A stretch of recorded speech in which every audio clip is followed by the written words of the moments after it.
Happy lockdown, everybody. It's Khash night again, or it's the end of lockdown. I don't know. Whatever happens, happens, I guess. Another day in bed. Another day in lockdown, another day in bed. That's what I meant to say.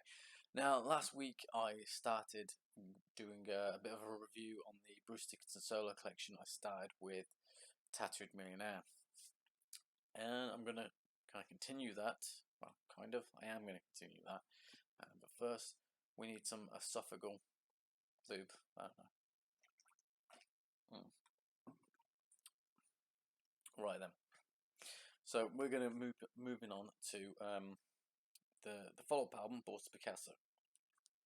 This came out in '94. Bruce Dickinson had left Iron Maiden by that point. Should point out this is the re-release with the extra disc, all the bonus stuff. Don't know whether I should point that out, but it feels necessary because it's better. It's better that it's got 2 discs than just one. When I originally heard this album, I didn't like it, and over time I still don't particularly like it. But that's just my personal opinion on that one. And I got this, if I remember rightly, I got this album, well, not this version of the album. I got the single disc original release on the same day that I got Tattooed Millionaire. Tattooed Millionaire was more of the kind of music that I was into and just really enjoying at the time. So this was a definite whoa, keep away. It was just so different in that aspect. And now I'm older, I can listen to this with a lot more of an open mind, so to speak. The same with a lot of bands and a lot of weird albums, where they broke away from what they conformed to previously. Don't know whether I mentioned, my memory's just gone. Don't know whether I mentioned Bruce had already left Iron Maiden by this point, because it's about the third take, and I mentioned it once. And so this is where he decided to sort of set out on his own. Well, really set out on his own, make or break his career, whatever. He was not bankrupt, but he was scraping the piggy bank, as he referred to. He refers to it in this book. Okay. So off the offset, the name Bruce Picasso, I can't like that one. I like the name of it, but I'm really not a fan of the cover. I think it's just the hat that Bruce is wearing. I'm not a fan of kind of the beanie style hat. Don't know. But going into it, I think this one, that would have been a better cover. I like that. When I originally got these, I got them pretty much all in one go, and they all had slipcases, and I can't remember what the original slipcase to this one looked like. Obviously, I lost my first copy of the re-release, and had to get it again, which I've done, and I've completed the Bruce collection, hence why I'm going through it. Right, so we'll go through the original album first. Okay, but so it opens with Cyclops. I hated Cyclops when I first heard it. Absolutely hated practically everything in this album when I first heard it. But it's really, really different. It's like they focus on the drums and drum patterns and just doing tribal things, and it really wasn't for me. I can listen to more of an open mind now I'm older, and that's catchy. Cyclops is okay now, but it's nearly 8 minutes long, and the one takeaway really is just the drum pattern. You're just always remembering that drum pattern and this sort of wail that it does. I can't think what it sounds like. It sounds like another song. Nah, it's gone. Get there? No, it kind of has the same sort of notational frequency as a Korn song, like Freak on a Leash or something. I don't know. Ignore that. That just didn't make any sense. It makes sense in my mind, but anyway, the second track, Hell No. Oddly, I kind of like that, but in comparison, listen to it again, I don't. I liked it when I first heard it, not amazingly, but it's more of a slower tempo, which coming from Cyclops, it's Cyclops was pretty slow, and Hell No is kind of slower. Do you know what? I've just seen track 3 and I can't even remember it. I listened to this earlier today. It's one of them albums which it's got its standout tracks, but the rest of it is just forgettable. And you could forget it even after hearing it straight away. Gods of War. I can't remember it. I cannot remember it at all. I can't remember. I'm gonna have a look at the lyrics, right? Hang on. See if there's a lyric which will jolt my memory. Cry off the Gods of War. Nope. Not even the lyrics are jogging my memory on this. Going back to the whole setup of it. Now, this was recorded with Tribe of Gypsies. For some reason, for years, I thought they were called Band of Gypsies. I don't know why. Plus contribution of Roy Z on guitar. Or was he in Tribe of Gypsies? I don't know. I never bothered to look them up. They just, I don't know. They seem too boy bandy. Take Bruce out of it, they look like a boy band. Yeah, really. Yeah. So actually, I think that was the slipcase cover. Anyway, yeah. So Gods of War, I can't remember. They were trying out this whole new thing. Apparently, they did so many versions of this album, and they settled on this version. I would love to hear other versions. The unreleased demos, so to speak, which, part of me was expecting to hear. I don't know, like something in the same vein as Tattooed Millionaire, but with these lyrics. I don't know how that'd work, but maybe that's what I've been expecting, and maybe that's what existed. I don't know. Then we go to 1,000 Points of Light. Again, it's slow and it kind of drags on. There was something I liked about it back then, but I really can't remember.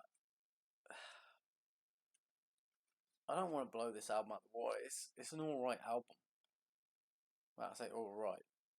You've got to be really patient with it, unless you like this sort of thing. But if you do like this sort of thing, you wouldn't really care. You think it's an amazing album. Laughing in the Hiding Bush, which was the original title for this album. I don't know why. Nowadays, Bruce says his only regret about this album is the title. And I like the title. Like I said, the original name was Laughing in the Hiding Bush. I cannot imagine this album being called Laughing in the Hiding Bush. That's an alright song. It picks up a bit more. It's a bit more kind of almost threatening in a way. Again, hard to describe. Change of Heart. Wait, yeah, Change of Heart. Now, I believe this was on Tattooed Millionaire. Or maybe that's Winds of Change. See, I've got so many albums, I just get so confused now. There was a time when I could reel off every song title and I could click, every song. You mentioned the song, a little bit of a piece of it will come into my head, and I'll be like, yeah, I like that song, I hate that song, so on and so forth. And now, this is what I mean about being so open-minded to things as I've got older. I've heard so much stuff, like, yeah, I kind of like this now. And Laughing in the Hiding Bush, I do kind of like it a little bit more than what I did. Change Your Heart, if I remember rightly, it was very mellow, ballady kind of thing. But it's a nice sort of song. But then, we got one of my favourite. I think you can guess, if you've heard this album, I think you can guess what my favourite song is. And my second favourite album is Shoot All the Clowns.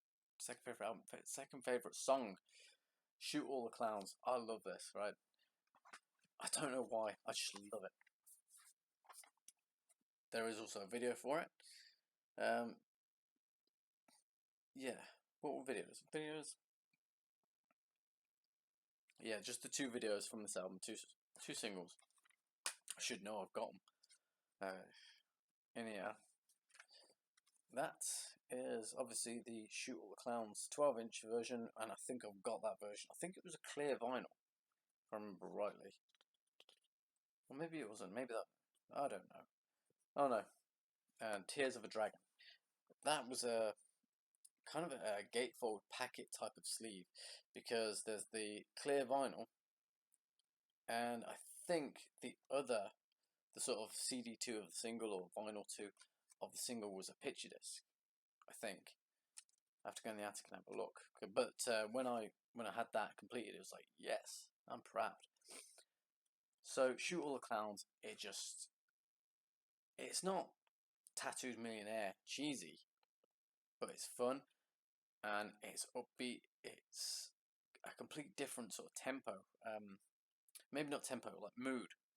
I suppose mood would be the best way to say it. It wouldn't fit in Maiden. It might have fitted into the sort of No Prayer Maiden style, but not as technically, wiggly. And Steve Harris's fingers are just like, Steve the Mighty Fingers of Doom.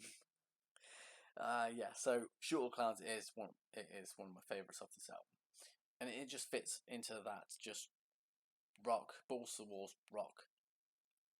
Because the rest of the album, to me, it seems like it's trying to have influences. Like, oh, we were influenced by tribal drums on this. We were influenced by this for the lyrics, and it's just like Shoot All Clowns is just almost stupidity. It's got a little rap break as well. Well, not really rap break, but kind of, and that's still good. It's going on about John Wayne Gacy. Is it John? Yeah, it's John Wayne Gacy. Or is it John Paul Gacy? Recently, I've been struggling with that. So, look at the lyrics. Here we go. John Paul Gacy. Why am I thinking John Wayne Gacy? Maybe I'm thinking John Wayne. But then we've got Fire coming up next. This one I don't even remember hearing. Originally, I don't remember hearing it at all. But that one, again, it's more upbeat.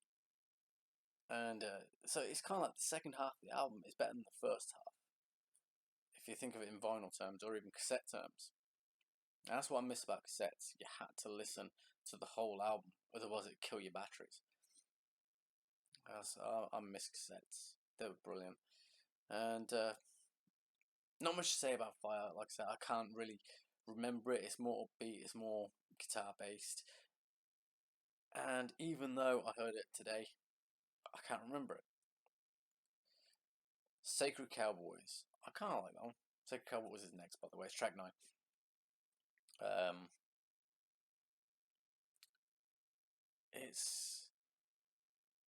It's kind of a mix of the experimental stuff that's going on in the first half of the album and melodic. It's sort of melodic. As you know, I don't really know what I'm talking about. I don't know why I put that. I don't know why I said that. Yeah, that's something that I need to point out. Really, I do not rehearse what you see. Everything is just as it comes out of my mouth, brain to mouth, or mouth to brain. Mouth to ears to brain. That's how it works. I don't rehearse this. I don't plan this. It's just like, I'm going to do a video and I'm going to do it about this album. Okay, so your guess is as good as mine as to how this is going to come out. Then, right, so forget Sacred Cowboys because I can't remember it. It's mellow. It's got a little bit of the experimentation from the first side. I'm on about sides. I'm showing a CD. Forget it. Tears of a Dragon, the best song on this album, on the original album. Well, yeah. Whatever way you look at it, it's the best song. And it's probably one of the best songs that Bruce has ever done. It's so powerful. It just mixes everything. It's got like the nice, not really acoustic, but clean guitars, a nice little picking thing. There's a video for it which I don't understand because it's got some weird laughing Buddha thingy going on and some people dancing around the fire. Look it up just to listen to the song. Just look up the song. It just almost like a Stairway to Heaven feel, not quite Stairway where it's always building up. If you listen to Stairway to Heaven, every sort of section of it builds up and builds up, builds up, and I don't think it ever goes down.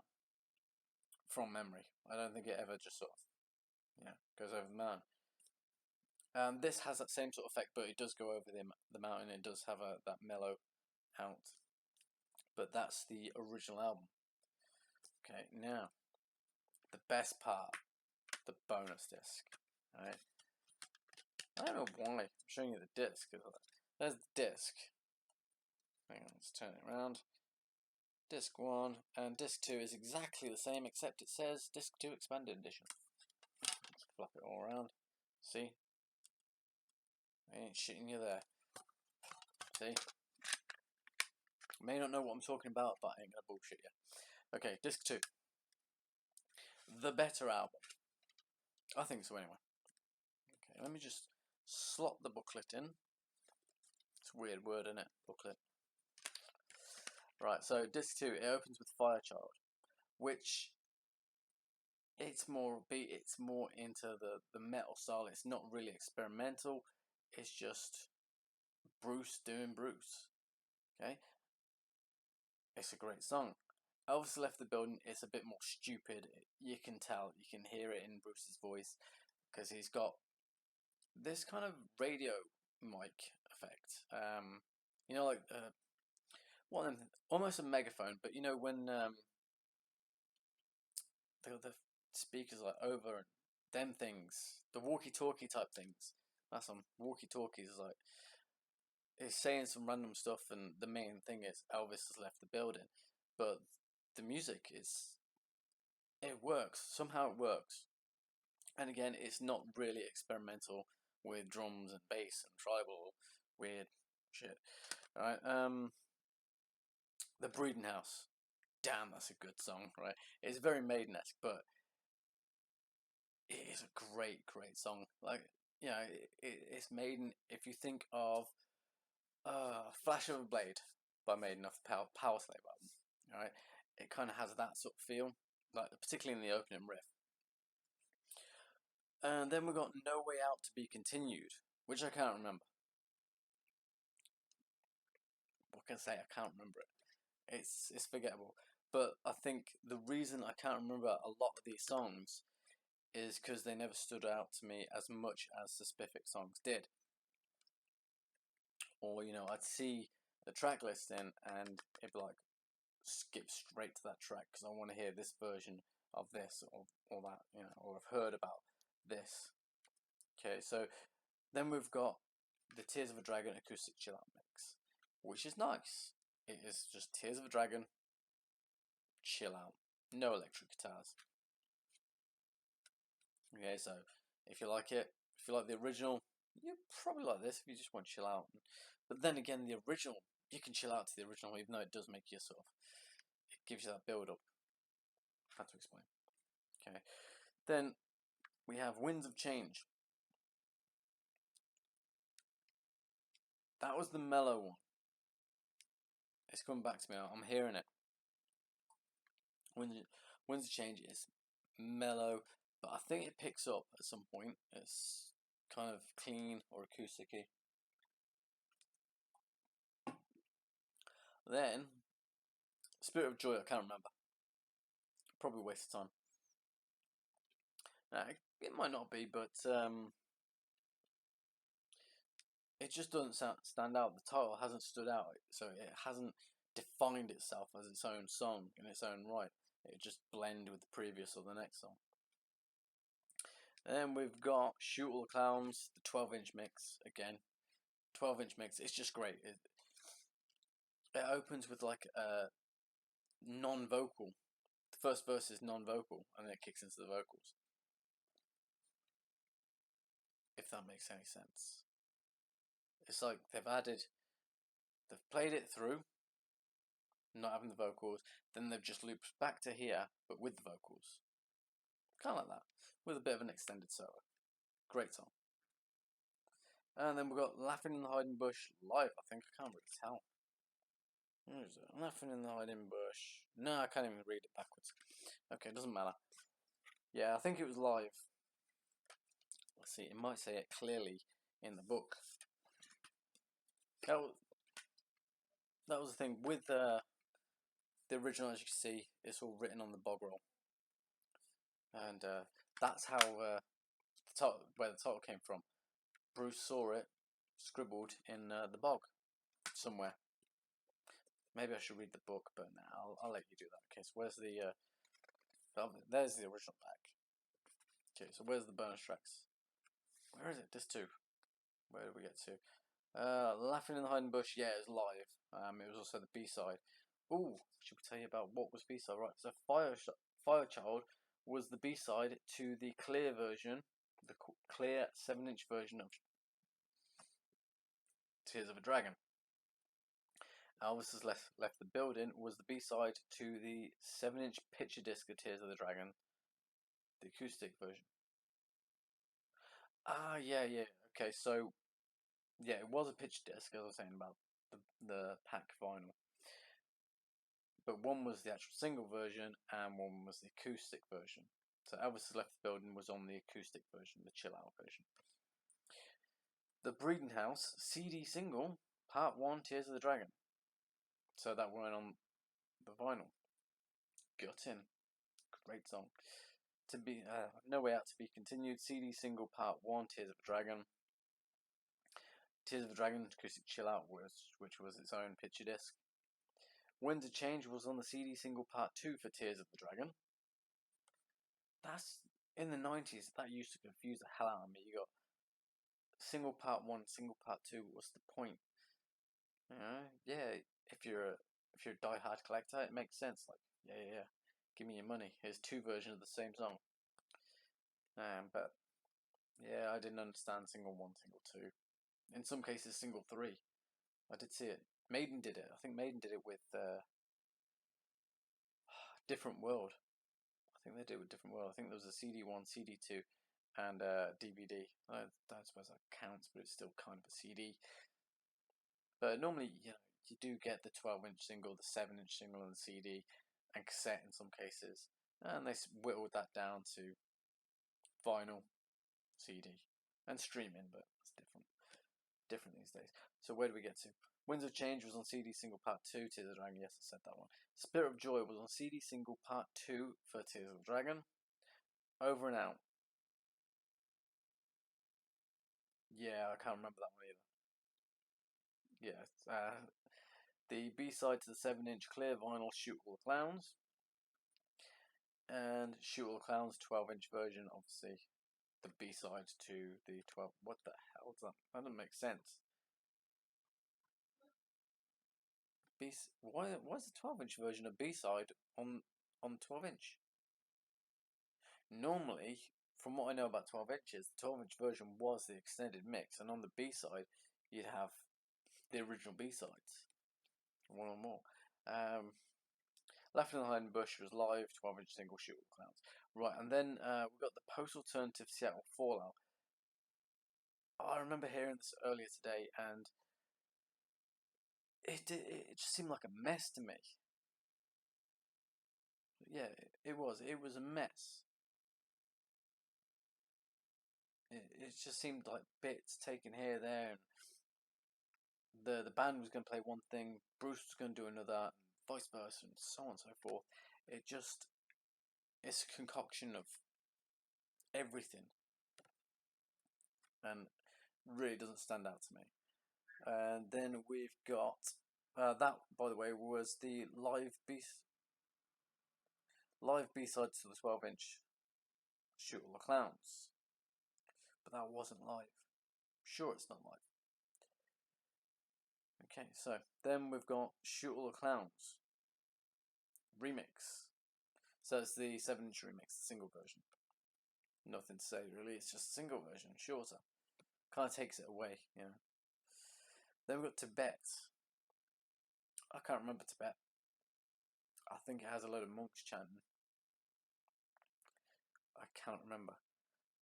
But that was on the CD single Part 1 to Shoot All the Clowns. Now, the best song off disc 2, with the exception of The Breeding House, It's Tears of a Dragon. First bit, long bit, last bit. I had to check that one because I get confused. First, long, last, whatever. Yeah. This is like an extended version of Tears of the Dragon. Although it has some weird pixie music at the beginning. Actually, I can't remember whether it's at the beginning, but it's definitely at the end. It's like fairy music playing around. You can just see, you can imagine like leprechauns dancing around Stonehenge, very much Spinal Tap style. In fact, the music is very much Spinal Tap style from Stonehenge. For just the outro, but the rest of it is like a different version. The vocals are different. There's like an echo. In the chorus, there's an echo as well, or there's a backing vocal, and it's just so much.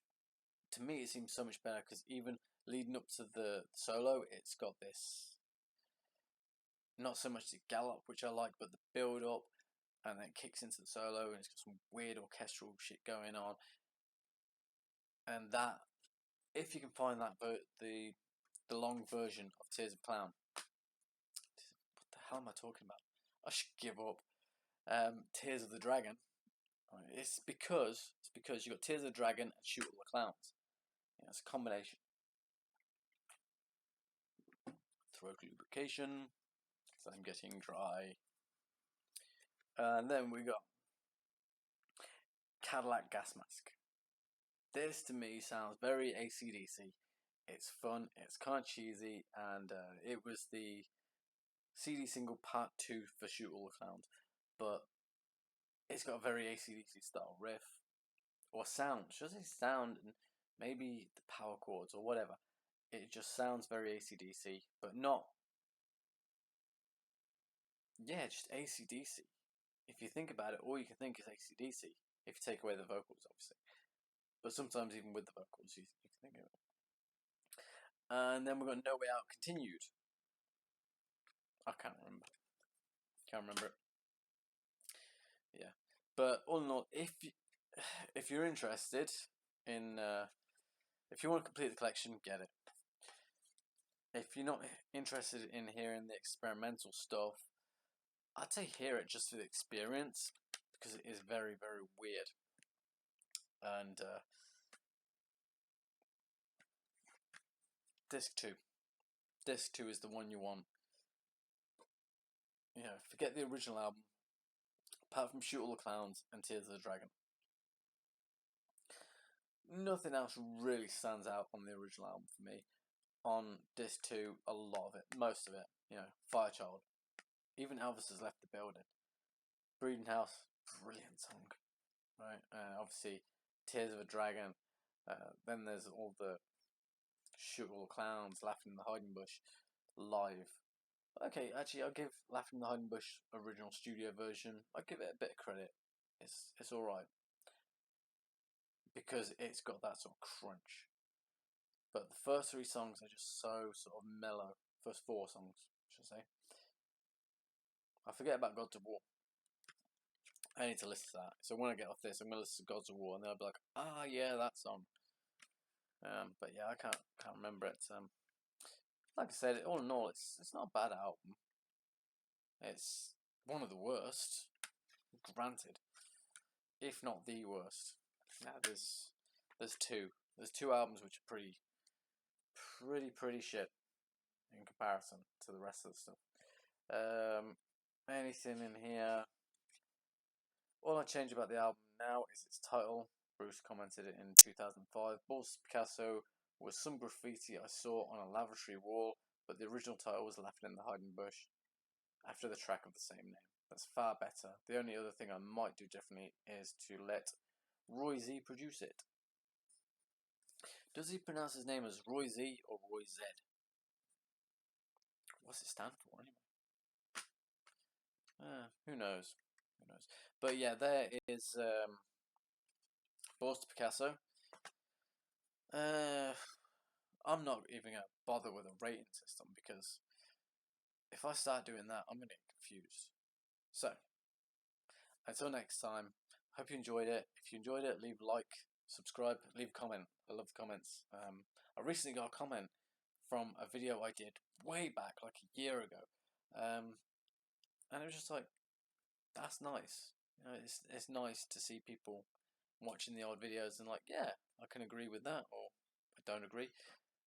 But it was a ranking video. Well, it wasn't a ranking video. It was one. It was a mix. Who cares, right? Yeah. So leave a comment, leave a like, leave a subscribe. Yeah, just whatever. And I'll catch you next time. Until then, keep the faith. I've been Khash Knight, and I've just wasted half an hour of your life.